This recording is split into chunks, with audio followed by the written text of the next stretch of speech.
मिली जानकारी के अनुसार दक्षिण बस्तर में मुठभेड़ की खबर सामने आ रही है, जहां पर 17 जनवरी को दक्षिण बस्तर डिवीजन पामेड़ बासागुड़ा उसूर एरिया में पीएलजीए बटालियन नंबर 1 और सीआरसी कंपनी से हुई निर्णायक मुठभेड़। नमस्कार, डीएनसी न्यूज में आपका स्वागत है। आप देख रहे हैं जिला बीजापुर से खबर। मुठभेड़ के दौरान नक्सल कमांडर हिड़मा बारसे देवा के पीएलजीए बटालियन नंबर 1 एवं सीआरसी कंपनी के कैडर्स डर से जंगल पहाड़ियों में भागे। मुठभेड़ में 5 महिला समेत कुल 12 हार्डकोर माओवादियों के 100 बरामद किए गए। मुठभेड़ में मारे गए माओवादी पीएलजीए बटालियन एवं सीआरसी कंपनी के सदस्य की शिनाख्ती की कार्रवाई की जा रही है। और इस मामले में क्या कुछ कहा बस्तर आईजी ने, आप देख रहे हैं खास रिपोर्ट। सरहदी क्षेत्र में नक्सल की उपस्थिति का सूचना पर जो हमारे संयुक्त सुरक्षा बल जो रवाना हुए थे, जिसमें DRG Bijapur, DRG Sukma, DRG Dantewada, STF और कोबरा यूनिट्स का और सीआरपीएफ यूनिट्स का दल शामिल रहा। मुठभेड़ के जिस अभियान के दौरान रात 9 बजे से अनेक बार सुरक्षा बल एवं माओवादियों के बीच में मुठभेड़ हुई।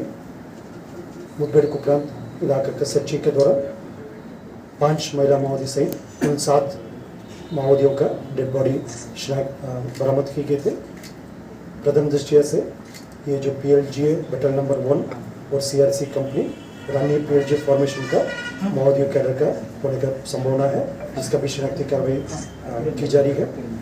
जैसे ये इलाका पीएलजी बटालियन नंबर 1 और सीआरसी का एक मजबूत गढ़ के रूप में लोग जानते हैं इस इलाका को, और इस इलाका में माओवादी द्वारा विगत वर्षों में अपना आधार क्षेत्र बनाकर अनेक प्रकार का जो हिंसात्मक गतिविधि को अंजाम दिया, विकास कार्य को ना होने दिया और क्षेत्र की जनता को तमाम तरीके से प्रताड़ना किए गए थे। इन सब चीज़ों को ध्यान में रखते हुए शासन का, भारत सरकार का, छत्तीसगढ़ शासन का और हम सबका मंशा ये थे इस इलाके को नक्सल गतिविधि से मुक्त कराना है। उस सिलसिला में विगत समय में भी कई अभियान संचालित किए गए थे, लेकिन ये अभियान काफ़ी एक वेल कोऑर्डिनेटेड एक संयुक्त अभियान थे। इसमें डीआरजी सभी तीनों जिला का, एसटीएफ, कोबरा यूनिट्स का और सीआरपीएफ बल का, सभी फोर्सेस का बेहतरीन तालमेल के साथ, बेहतरीन रणनीति के साथ ये अभियान को एग्जीक्यूट किए गए थे, जिसके परिणाम भी सकारात्मक रहा। मुठभेड़ के दौरान जो पीएलजी बटालियन नंबर 1 सीआरसी का फॉर्मेशन, ये माननीय जितना भी माओवादी संगठन का जो सदस्य हैं वो जंगल कार लेकर भागने का मजबूर हुआ। आमतौर पर इस क्षेत्र में कभी भी मुठभेड़ होते जो काफ़ी सुरक्षा बल को नुकसान पहुंचाने के उनको इरादा रहते, लेकिन इस मुठभेड़ के दौरान वो जंगल कार लेकर चित्र हुई। इससे प्रतीत हो रहा है उनके आधार क्षेत्र काफ़ी हद तक कमजोर हुआ, उनके पीएलजी संगठन का जो ताकत है काफ़ी हद तक कमजोर हुआ और क्षेत्र में जनता का किसी प्रकार का सहयोग उनके प्राप्त नहीं हो रहा है। और जैसा भारत सरकार और छत्तीसगढ़ शासन की मंशा है, बहुत जल्दी इस इलाके में नक्सल गतिविधि को समाप्त करना है, उसी दिशा में हम मजबूती से आगे बढ़ रहे हैं। विगत दिनों में माओवादी द्वारा एक साजिश के तहत हमारा सुरक्षा बल की सदस्यों को नुकसान पहुंचाने के लिए आईडी ब्लास्ट की घटना का अंजाम दी गई थी, लेकिन उसके बावजूद हमारा बल सदस्य का काफ़ी मजबूत मनोबल थे और स्पष्ट इरादे थे।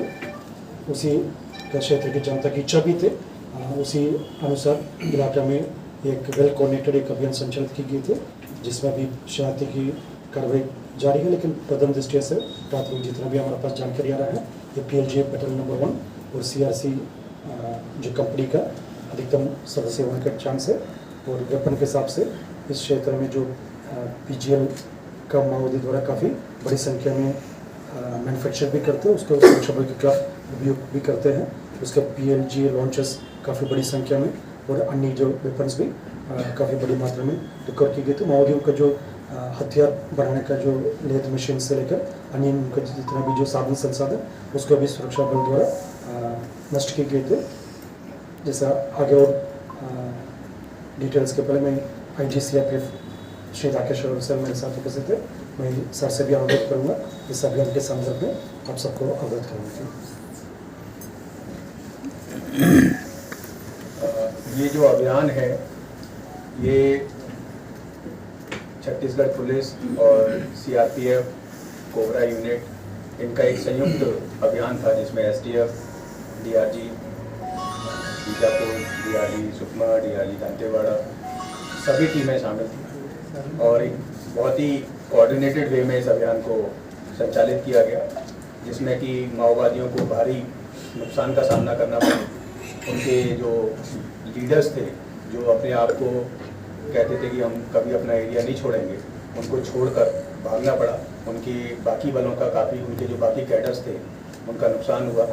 इस मुठभेड़ में 12 माओवादी मारे गए और भारी मात्रा में माओवादियों के जो हथियार हैं, उनका जो रहने का सामान है, उनका राशन है, उनका जो लॉजिस्टिक है, उनके जो हथियार बनाने की फैक्ट्री का सामान है, उसको सुरक्षा बलों ने मौके पर बरामद किया, ध्वस्त किया। तो इससे सुरक्षा बलों का मनोबल बढ़ा है। और पिछले दिन जो 8 DRG के जवान माओवादियों ने जो मारे थे और एक सिविलियन ड्राइवर जिसको मारा था ब्लास्ट में, उसका एक तरीके से सुरक्षा बलों ने इसको अभियान जारी रखकर ये संदेश दिया है कि अभियान किसी भी तरीके से किसी भी हालत में रुकेगा नहीं और इस क्षेत्र को पूरी तरीके से माओवादियों के चुंगल से हम लोग मुक्त करवाएंगे। Thank you.